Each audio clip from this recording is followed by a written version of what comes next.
Alhamdulillah ya. Kita sadar tidak sadar kadang masih dijajah ya dengan keinginan-keinginan sehingga bisa jadi kalah sama anak-anak kita. Maaf, kalau saya bilangnya anak-anak kita seolah saya menikah sama ibu ya. Anak kita. Kadang kalau ada jemaah nanya, kok masalah rumah tangga itu kita seolah berumah tangga. Insya Allah. Bu, suka merhatiin anak-anak lebih sering ceria atau murung bersedih mengurung diri di kamar? Lebih sering ceria atau sedih? Ceria.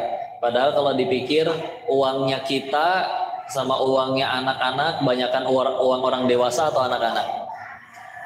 Orang dewasa ya. Ya mungkin kecuali Rafatara, Macipung mungkin ya. Mereka agak beda memang ya. Tapi kan tetap kayaan orang tuanya ya. Dibilang ilmunya banyakkan orang dewasa atau anak-anak? Dewasa. Tapi lebih mudah bahagia anak-anak atau orang dewasa? Nah, berarti mungkin ada sesuatu yang harus diluruskan ya. Lihat anak-anak, wah enak hidupnya. Mudah bahagia. Berantem sama temennya pun 5 menit kemudian udah bayaan lagi. Habis benjol, yang berantem ibu biasanya. Nah, kamu habis benjol sama dia, kenapa main lagi sama anak itu? Sederhana, benjolnya udah gak sakit, dia punya mainan yang saya punya, selesai urusan. Gak ada dendam, gak ada benci, gak ada dengki. Ya. Makin besar, kita lebih mudah sakit hati ya. Kadang punten, omongan satu orang Bu, bisa membuat kita rela repot berbulan-bulan bolak-balik pengadilan, keluar biaya pengacara yang gak sedikit. Ya. Padahal jangankan mulut satu orang, satu dunia mulutnya mencaci kita, tapi pencipta dunianya sayang sama kita, aman demi Allah. Ya. Alhamdulillah surganya kita bukan di mulut orang. Ya. Beneran, dicaci tidak mengubah diri kita. Kalau nasihat bentuknya nasihat, kritikan, silakan, mangga berubah, diambil. Tapi kalau bentuknya cuma julitan netizen, maha benar netizen dengan segala komennya, udah nggak bisa diapa-apain. Lagian emangnya kalau kita dicaci, Denis, monyong kamu, apa mulut saya langsung mancung? Enggak. Malah yang nyebut kata monyong yang harus majuin bibir. Silakan praktekkan nyebut kata monyong tanpa majuin bibir. Susah. Gak bisa. Ya. Jadi gak mungkin repot. Dan satu lagi, saya tanya dulu ya. Ibu suka nggak dikasih uang 100 juta? Suka. Tapi palsu. Gak jadi suka. Sadar gak? Kadang kita suka loh sama yang palsu-palsu. Apa contohnya? Bulu mata dan lain. Ada lagi yang palsu. Contoh yang palsu, contoh ya. Ibu ketemu sama temen, terus lisannya berucap, "Ibu, kok setiap hari bertambah muda ya?" Jujur, ucapan itu asli atau palsu? Tolong jelaskan secara medis belah mana masuk akalnya manusia tambah muda setiap hari ya. Tapi kadang kita percaya, nyampe toilet sambil ngaca sendiri, iya juga ya. Itu ya. Hati-hati ya. Yuk balik lagi ke anak-anak. Anak-anak ringan. Apa kita pernah ngelihat ada anak-anak pulang dari sekolah, "Mah, panggilkan pengacara keluarga kita, Mah." Kenapa adek? Anak TKA menghina saya di depan TKB. Ini pencemaran nama baik. Bawa ke meja hijau, Mah. Dibawa sama mamanya meja biliar. Kan hijau juga deh sama ya. Ada yang kayak gitu anak-anak? Enggak dendaman. Coba Bu, ya lisannya kalau orang dewasa karena mulut satu orang bisa nggak ngomong 10 tahun Bu. Ya, di blok, ya, naudzubillah, capek, ya. Apa bedanya? Kenapa anak-anak kecil seperti itu? Salah satu alasan yang paling utama adalah anak-anak itu tidak punya ilah apapun di dalam hatinya. Kata la ilaha illallah apa artinya? Tiada Tuhan selain Allah. Suka diartikannya gitu ya. Padahal ingat tidak kan Tuhan kalau pakai bahasa Arab tuh sebetulnya adalah Rabb. Rabbi, Tuhanku. Rabbana, Tuhan kami. Rabbul alamin, Tuhan semesta alam. Nah kalau kata ilah, secara bahasa lebih tepat bukan diartikan sebagai Rabb. Kayak contoh misalkan surat An-Nas, ilahin nas. Nah, diartikannya apa ternyata? Sesembahan manusia, ya. Sesembahan yang disembah, ya. Walaupun nanti secara makna meluas, salah satu turunannya adalah apapun yang mendominasi hati manusia, ya. Jadi kadang sederhana kalau pengen lihat orang itu sedihnya karena apa, ya tinggal lihat ilah di hatinya apa. Contoh. Kok dia Muslim, dia juga sholat, tapi ketinggalan sholat nggak pernah nyesel, nggak pernah sedih, nggak pernah nangis. Pas kehilangan jabatan baru dia nangis-nangis. Berarti ilah di hatinya jabatan, ya. Kok dia mah sholat sih sholat, tapi ketinggalan sholat nggak pernah sedih, nggak pernah nangis. Pas uang arisannya ditipu, hilang duitnya, baru nangis. Berarti ilah di hatinya ya, uangnya. Ya.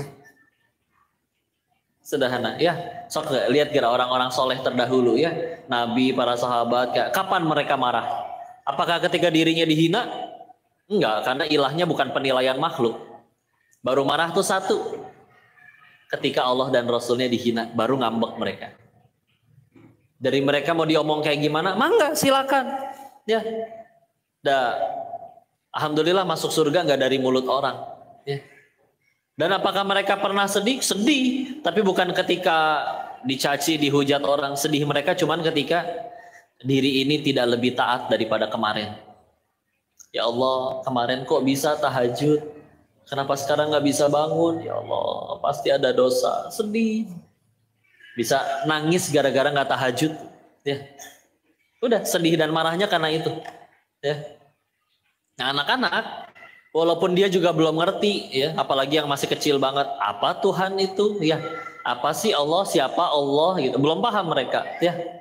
Apalagi bicara ilmu tauhid nanti dibahas rububiyah, uluhiyah dan asma wa sifat, oh lebih nggak ngerti mereka. Tapi sederhana, di hatinya belum ada yang mendominasi, ya, belum ada ilah di hatinya.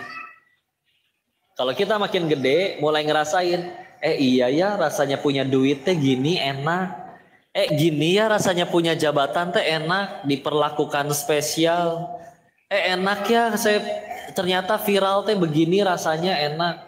Nah itu kita biarkan menjadi ilah di hati kita, mendominasi kita, sehingga ya sudah ya. Ketika itu terjadi maka ilah-ilah tadilah yang menjadi standar kebahagiaannya. Makanya nanti wajar kalau misalkan di kota besar teh suka ada orang yang percuma gajian 20 juta. Saya mah bahagianya nanti kalau rumahnya udah sebesar dia. Kalau mobilnya udah sebanyak dia. Nah, gitu ya. Ada sekali lagi, kita meninggal nggak ditanya orang, kita meninggal nggak ditanya kelakuan orang lain, ditanya kelakuan masing-masing. Ya, capek sekali ya. Misalkan saya tunjuk satu, siapa ya? Ibu ya.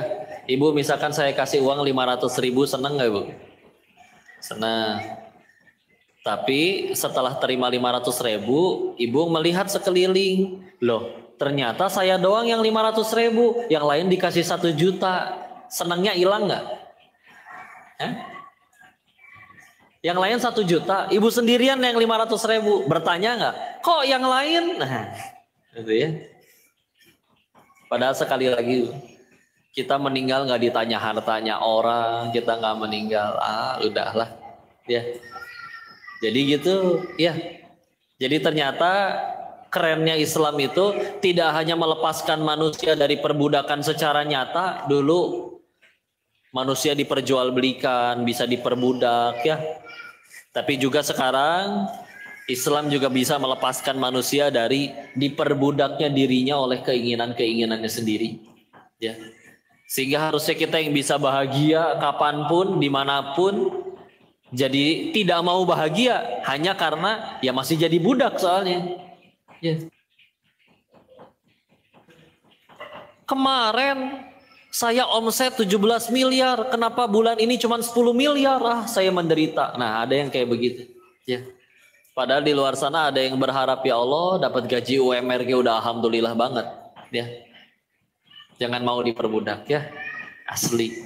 Dan ingat, bukan berarti nggak boleh punya. Oh, berarti nanti kalau udah ngaji kayak begini teh, kalau ada tawaran kenaikan gaji harus ditolak. Kalau ada tawaran untuk kerjaan yang gajinya lebih gede harus ditolak. Enggak, bukan kayak gitu konsepnya.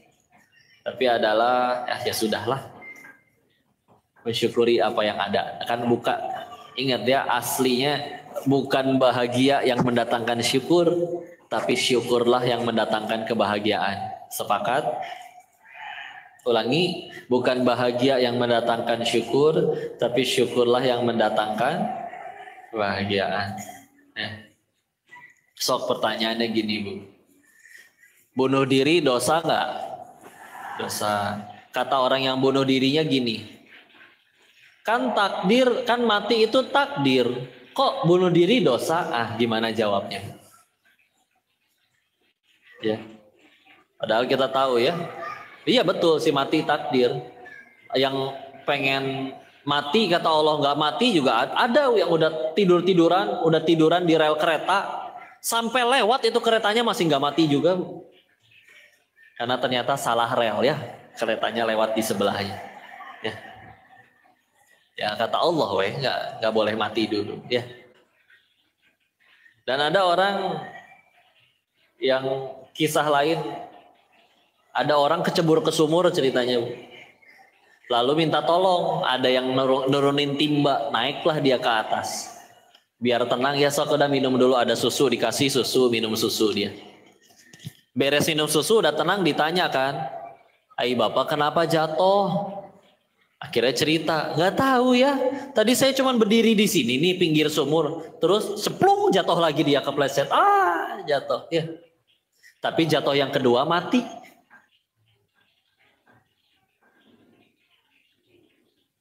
Ya.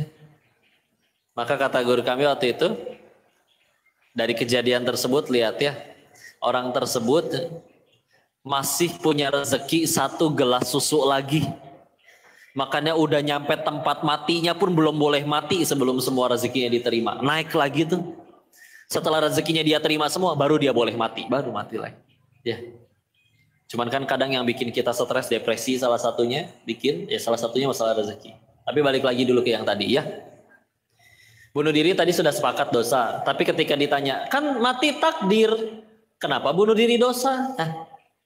Ya. Maka coba kita jawab pakai surat ke-14 Ibrahim ayat ke-7. Ya. Allah berfirman, A'udzubillahi minasyaitonirrajim. Bismillahirrahmanirrahim. La in syakartum la azidannakum. Ini insyaallah semua hafal. Barang siapa bersyukur nanti ditambah nikmatnya. Koma, hati-hati lanjutan ayatnya. Wala in kafartum inna adzabi lasyadid. Dan barang siapa dia kufur, sesungguhnya azab Allah sangat pedih. Jadi ternyata yang diancam azab itu bukan yang maksiat doang, tapi juga yang kufur nikmat. Sok-sok amnesia sama nikmat Allah. Segitu banyak nikmatnya sok-sok nggak ada. Ya.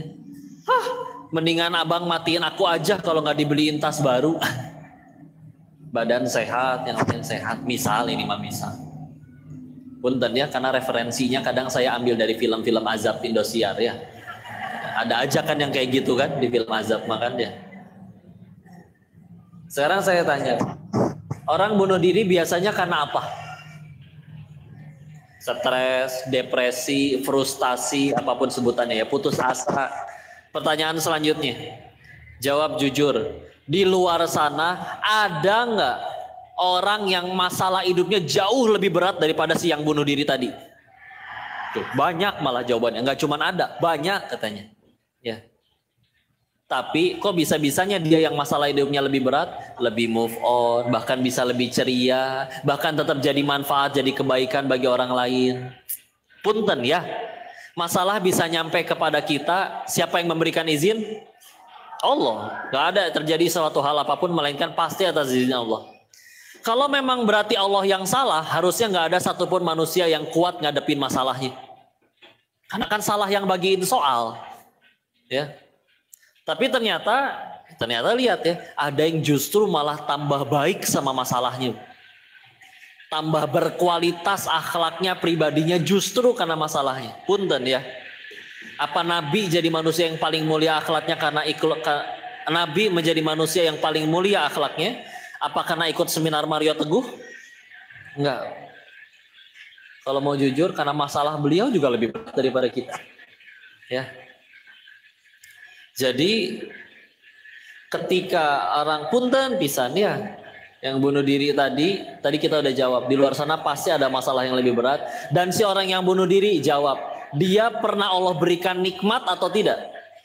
Pasti, nggak mungkin dia adalah makhluk yang paling nelangsa seumur hidup, enggak. Ya. Dibanding-bandingin makalah kita sama Siraru, tahu Siraru nggak? Laron yang suka habis maghrib teh pada ngerumutin lampu. Siklus hidupnya Siraru itu paling lama cuma 2 hari. Ya. Jadi lahir, tumbuh, begitu jadi Siraru, lahir, nyari jodoh, nikah, mati, selesai. Ya. Nggak sempet drama-dramaan gitu ya, anniversary, boro-boro ya. Umur aja cuma 2 hari, gimana ceritanya anniversary ya. Mikirin mau ngasih nama anak apa, boro-boro. Ya. Nah, kita alhamdulillah Bu, pernah ngerasain bahagia nggak seumur hidup teh? Pernah ya? Ketika akhirnya dia datang melamar ibu, gaya ya, insya Allah. Dan lain-lain ya. Tapi itulah ya. Kalau ternyata kufur, naudzubillah. Allah sampai nantang 2 kali di dalam Al-Quran. Wa in ta'uddu ni'matallahi la tuhsuha. Kalau kalian ingin menghitung-hitung nikmat Allah, tidak akan sanggup menghitungnya. Ya. Syukran Ustaz. Jazakallah khair. Tidak akan sanggup menghitungnya. Diulangnya sampai 2 kali di Quran surat 16 An-Nahl ayat 18. Kalau pengen cepat nulisnya 16.2.18 gitu ya. Dan juga syukran Ustaz, jazakallah khair. Yang kedua adalah di surat ke-14 Ibrahim ayat 34. 14.234. Ya. Jadi insya Allah kalau sering dibaca Qurannya nanti nomor-nomor surat juga hafal ya. So, surat pertama Fatihah. Surat ke-114, surat ke-55 Ar-Rahman. Surat ke-73 Muzammil, ada yang jawab. Surat ke-24 An-Nur. Surat 28 Al-Qasas. Surat ke-56 Surat 34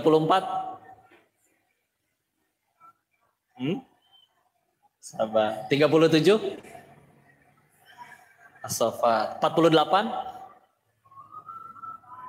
Al-Fat. 53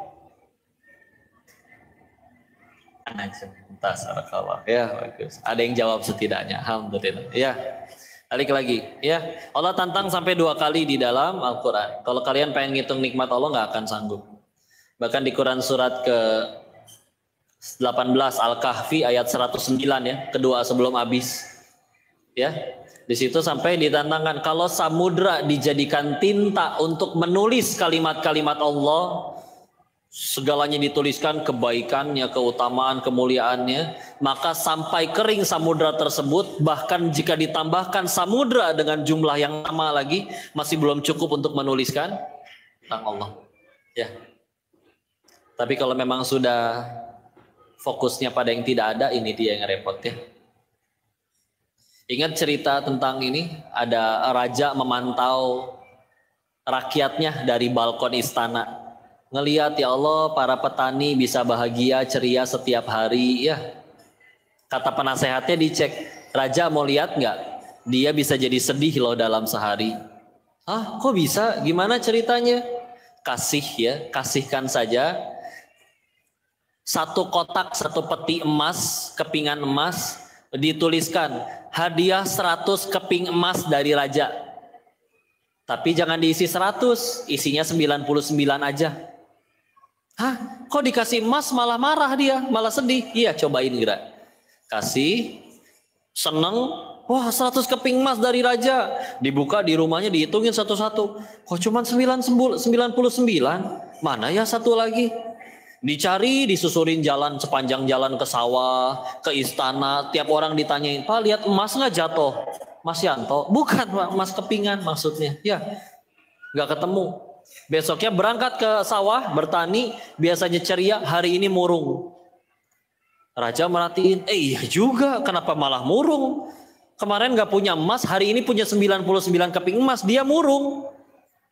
Kenapa? Karena sibuk mikirin yang tidak ada. Murung wes seharian karena tetangga ganti mobil, padahal tetangga teh anak buahnya suaminya ibu. Pak, masa anak buah bapak mobilnya lebih baru? Gak bisa, gak bisa. Marwah kita tercoreng. Naudzubillah. Ya.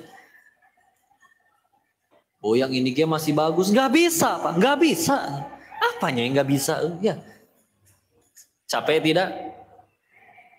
Insya Allah.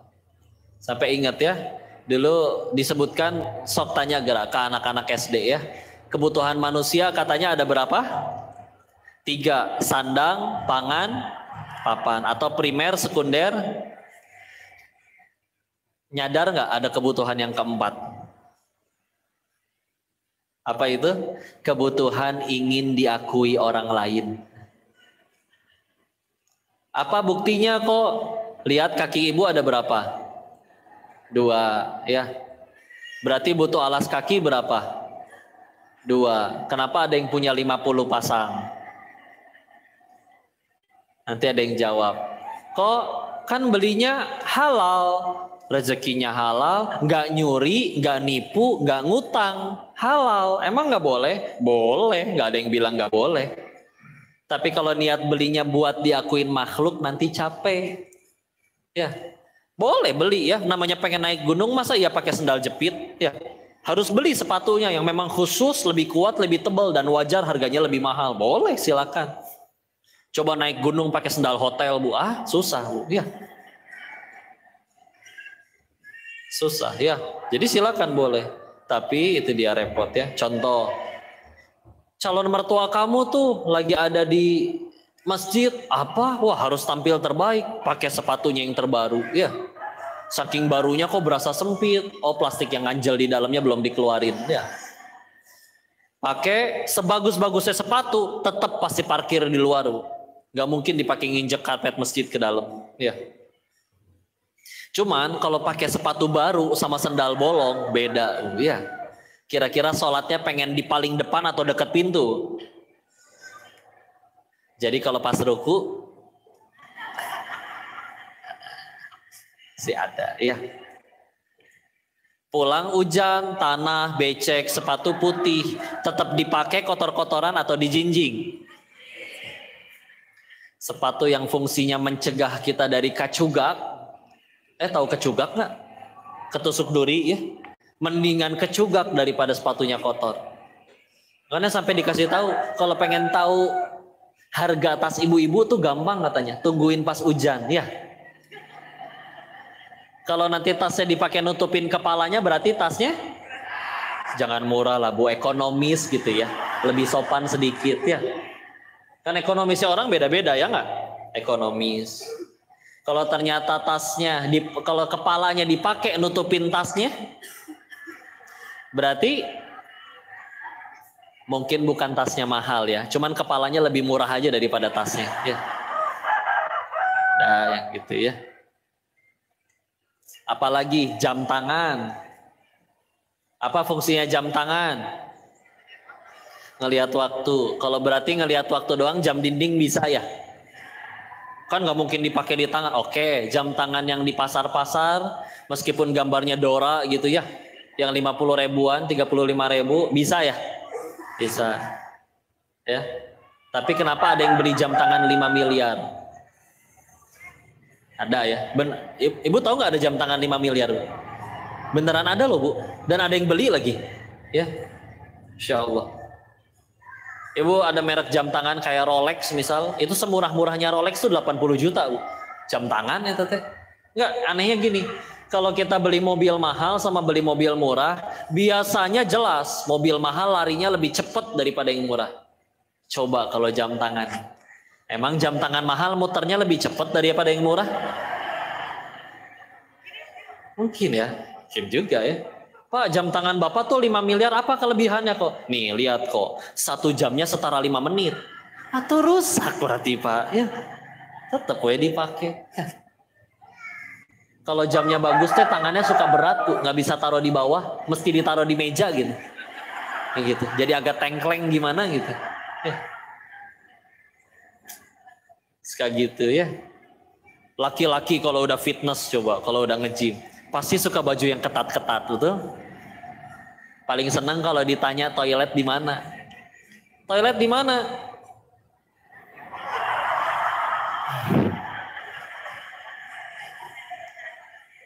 Kan tinggal jawab ya, toilet di mana? Tuh, enak gitu ya. Capek ya. Tahu nggak yang paling sakit hati, Bu? Udah beli mahal, orang nggak percaya dia pantas pakai barang mahal. Ada nggak orang yang diuji kayak gitu? Orang teh sulit gitu percaya dia beli ori itu susah gitu misalnya. Oh itu sakit hati Bu. Bagi dia ya. Sedangkan kita juga tahu ada orang yang pakai yang murah juga orang nggak percaya itu murah. Ada ya. Nah orang yang kayak gitu jangan beli yang mahal-mahal. Aji mumpung Allah kasih fasilitas ya. Ngapain lagi ya? Udah kadang orang nggak ngerti gimana cara bedain yang asli sama yang KW coba ya.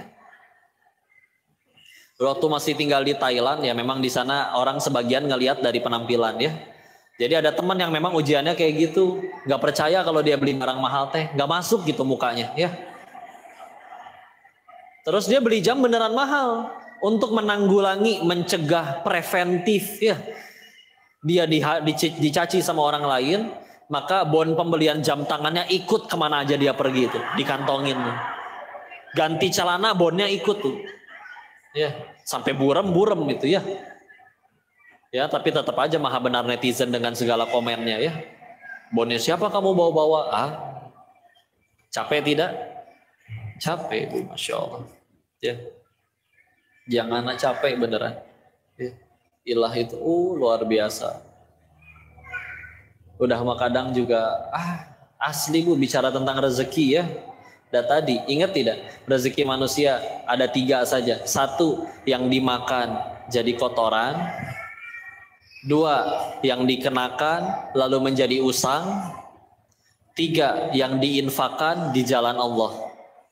Harus hafal 3-3-nya. Ulangi. 1 yang dimakan. 2 yang dikenakan jadi usang. 3 yang diinfakkan di jalan Allah. Saat ini roti buat saya. Berarti punya saya ya. Boleh bawa saya pulang nggak? Saya bawa pulang boleh nggak? Kan punya saya ya.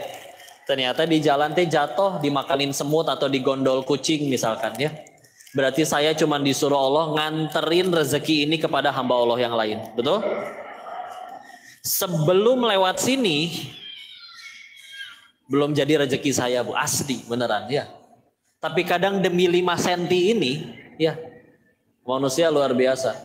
Tempe bacem yang hampir basi Bu, sama stik tenderloin yang 1,5 juta Bu. Demi Allah bedanya cuma 5 senti. Nih di sini doang ya. Begitu udah lewat sini rasanya beda atau sama? Gak ada, gak bisa dirasain. Tetap aja dilumat dengan lambung ya, kena asam lambung, dilumat oleh usus ya. Dan yang paling sama apa? Keluarnya sama-sama bau. Gak ada makanan mahal amat nih kok. Oh iya keluarnya wangi. Gak ada. Gak ada yang kayak gitu. Ya. Ibu minum parfum, Bu. Keracunan ya. Mati ya. Tapi pun akhirnya keluar kencingnya tetap aja pesing, Bu ya. Mau minum parfum kayak gimana juga. Ibu makan karbol, tetap aja ya. Gak usah dicoba, Bu ya, insya Allah. Jadi ya tidak sama. Atau ginilah, ibu punya rekening masing-masing. Coba cek saldo masing-masing di handphone sendiri ya. Saldonya atas nama siapa? Nama sendiri ya. Tapi kalau belum lewat sini belum punya kita. Ya. Cuman catatan angka udah itu mah ya. Catatan. Habis cek rekening, ada sebagian orang bisa bahagia hanya karena melihat buku tabungannya ya. Ada sebagian orang justru bersedih setiap kali melihat buku tabungannya. Nah, ibu jenis yang mana kira-kira? Ya. Nah, ada habis ngecek buku tabungan, ngelihat saldo, tahu-tahu anak teh nelpon. Mah, ade belajar nyetir, nabrak. Aduh, so ade nggak apa-apa. Gimana jadinya, Dek? Jadi harus gantiin, mah. Berapa gantiinnya, Dek? 4 miliar, mah. Hah? Ade nabrak apa? BMW 7, mah. Pilih-pilih atau Ade ya. Gimana bisa milih ya? Ternyata rezeki bengkel ya. Benar, Bu. Belum lewat sini belum jadi rezeki kita ya. Baju nih usang.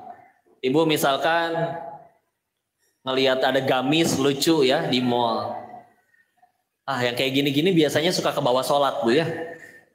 Lihat lucu, sholatin dulu aja lah, insyaallah. Lagi sholat biasa waswas syaitan. Allahu Akbar. Ya Allah, gamis teh lucu, masya Allah. Allahu Akbar. Kebeli nggak ya? Allahu liman hamid. Ayah kan mau ngasih uang belanja. Allah. Tadi juga barangnya diskon. Allah. Tapi tinggal satu-satunya. Allah. Temen juga ada yang mau bayar utang. Allahu Akbar. Sekalian nih ketemu nih. Sekalian harus jemput si Ade. Beli ya. Siap. Astagfirullahaladzim. Astagfirullahaladzim. Assalamualaikum, assalamualaikum, assalamualaikum, assalamualaikum, assalamualaikum, assalamualaikum, assalamualaikum, assalamualaikum, assalamualaikum, assalamualaikum. Agak beda ya. Punten, Bu. Sholatnya keterima nggak, Bu? Lebih besar peluangnya tidak diterima ya. Gara-gara gamis. Si ibunya biasanya jawab, makanya kita beli dulu kok biar gak kepikiran. Bisaan ya. Bu, anggaplah dibeli gamisnya ya. Bawa pulang, taruh di lemari ya. Dan gak mungkin taruh di kulkas ya. Taruh di lemari. Ya gitu kan. Kadang juga orang nanya, itu buat apa gamis masih banyak dibeli? Siapa tahu ada undangan. Tuh kan insidental jadi aslinya ya. Udah nyampe di rumah. Ya besok beraktivitas seperti biasa, kerja, ada yang ngajar, ada yang ya beraktivitas seperti biasa, nge-gym, jogging, lain-lainnya. Seiring berjalannya waktu ternyata karirnya melejit, bisnisnya tambah besar, ya naik jabatan, pindah cabang. Setelah 5 tahun ada rezeki, pindah rumah, baru dibongkarin lemarinya. Ketemu, ini gamis 5 tahun yang lalu. Masih ada label harganya. Dicobain, udah gak muat, Bu. Ya. Adek lewat, masih langsing. Dek, buat kamu aja. Serius, Kak? Selama ini aku tenaksir, tapi gak berani bilang karena ada di lemari kakak. Ternyata dipakai sama si adek sampai usang. Berarti rezeki si kakak atau si adek? Kita selama ini ngaku-ngaku itu milik saya, adanya di lemari saya, tidak seorang pun bisa mengambil tanpa seizin saya. Berarti punya saya kan? Sebelum dipakai sampai usang, bukan rezeki kita. Ya, seperti itu ya. 3, yang diinfakkan di jalan Allah. Nah, dulu ada pengusaha solih punya kebiasaan unik.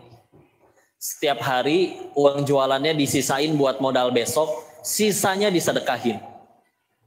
Ditanyakan sama teman-teman pengusaha yang lain, bro, invest dong kayak kita, beli tanah, beli ini, gak sayang apa sama harta kamu? Akhirnya dijawab, justru saya sayang banget sama uang saya, makanya pengen saya bawa mati. Gimana caranya? transferin ke rekening akhirat. Gimana? Wakaf, sedekah, tidak akan Allah sia-siakan. Ya. Dan disesuaikan ya. Nanti ada aturan fikihnya dalam bersedekah itu. Salah satunya adalah penuhi kebutuhan diri sendiri dulu. Ya. Kalau karena ngasih ke orang kita malah jadi mati atau mengancam jiwa, nggak bisa, ke diri sendiri dulu, baru ngasih ke yang lain. Sehingga misalkan punya uang buat umroh buat satu orang doang, dahuluin umrohin orang tua atau diri sendiri? Ternyata secara fikih diri sendiri dulu, ya, secara fikihnya, ya. Nanti baru bisa minta di sana supaya bisa ngajak orang tua dan yang lain-lain, ya. Karena amalan-amalan yang memang untuk pribadi, ya silakan dahulukan, ya. Masya Allah. Sedekah nih, uang 10.000 sedekah kok. Kita tahu keutamaan sedekah, atau beli makan dan mendingan kita mati kelaparan, atau sedekah, ya. Ternyata ya beli makanan, ya. Karena selagi kamu sehat, bisa makan, bisa beramal soleh, nanti bisa dapat duit lagi, nanti bisa sedekah lagi. Daripada sedekah 10.000 dapat pahala sedekah 10.000 mati kelaparan, ya. Nah, seperti itu. Ya, kan Masya Allah. Kan berarti nggak boleh punya ya, tapi tadi cara rezeki itu seperti tadi ya. Insya Allah, tenanglah, sudah diatur. Dan kita nggak kayak gimana juga tetap Allah aturkan, betul. Ketika kita stres mikirin rezeki, waktu otak kita belum jadi aja, kan bisa stres kan berarti bukti kita punya otak ya. Dan mikirnya kan di kepala ya. Waktu otak kita belum jadi aja di dalam janin, tetap rezeki mah datang. Ibunya makan apa aja, diserap nutrisinya, nyampe ke si anak. Lahir ibunya nggak ada susu, ada sapi. Coba ibu makan rumput bu, pahit bu ya. Sapi makan rumput jadi susu. Ya. Dan ternyata susu-susu yang beredar di Indonesia, sapinya ternyata tidak di Indonesia. Ada yang di New Zealand, di tempat lain. Coba sok, lebih hebat mana? Bayi yang datengin sapi atau sapi datengin bayi? Jauh. Lebih hebat mana? Bukan sapinya sih bu, tapi bukan susunya, air susunya. Susunya mah ngegantung di sapinya. Ya. Maaf bu ya, biar gak ngantuk ibunya. Ya, ya tenang aja lah, nggak usah khawatir, sudah diatur. Kadang kita lebih sibuk mikirin sesuatu yang sesuatu yang sudah pasti daripada sesuatu yang belum pasti. Contoh, rezeki sebelum Allah lahirkan kita ke dunia, ingat baca hadis Arba'in nomor 4 yang diriwayatkan dari Abdullah bin Mas'ud, di hadis yang cukup panjang menceritakan bahwa 40 hari di dalam perut ibu itu sebagai nutfah, setetes mani, 40 hari kemudian sebagai alaqah, segumpal darah, 40 hari kemudian sebagai mudghah, 120 hari, berarti kan 4 bulan. Setelah 4 bulan itu baru ditiupkan ruh, termasuk di dalamnya ditentukan rezekinya orang tersebut. Demi Allah gak akan mati orang itu sebelum rezeki yang waktu itu Allah tentuin di alam rahim udah kita terima semua, baru kita boleh mati. Kayak cerita orang tadi masuk ke dalam sumur bu. Sebelum rezeki segelas susunya dia terima, gak boleh mati itu, padahal udah nyampe tempat kematiannya. Ya, bisa mati. Ya, sudah Allah tentuin rezeki. Ya, meskipun tadi di dalam janin segala macam sudah Allah tentuin rezekinya, gak akan bisa. Nah, tapi kita sekali lagi, kita kadang lebih takut mikirin sesuatu yang udah pasti itu daripada sesuatu yang belum pasti. Misal, habis mati teh bakal kemana? Nggak tahu, ke surga, nggak tahu ke tempat yang satu lagi. Ya, ngarepnya sih ke surga, tapi belum pasti. Kok udah sholat? Nggak tahu udah diterima atau belum. Ya, nggak berani jawab. Sedangkan rezeki pasti dipikirin segimana nyampe segitunya. Nyampe bela-belain, ada yang berani mencuri itu. Ada yang berani mengambil dari rakyatnya sendiri. Aduh, Masya Allah. Yang berani mengambil dari rakyatnya sendiri. Aduh, Masya Allah.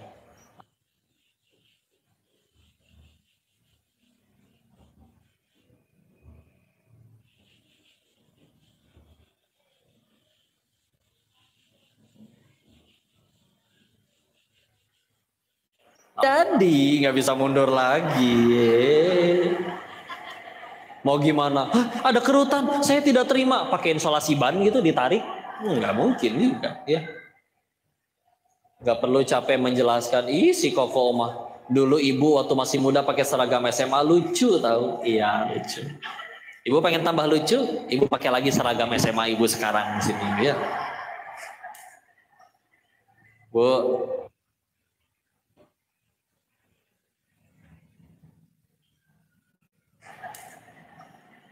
bu,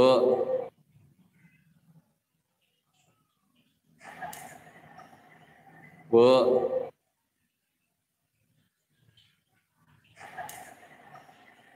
bu,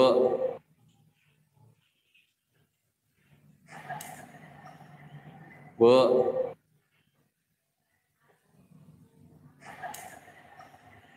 bu,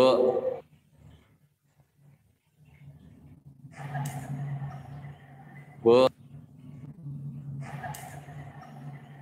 bu.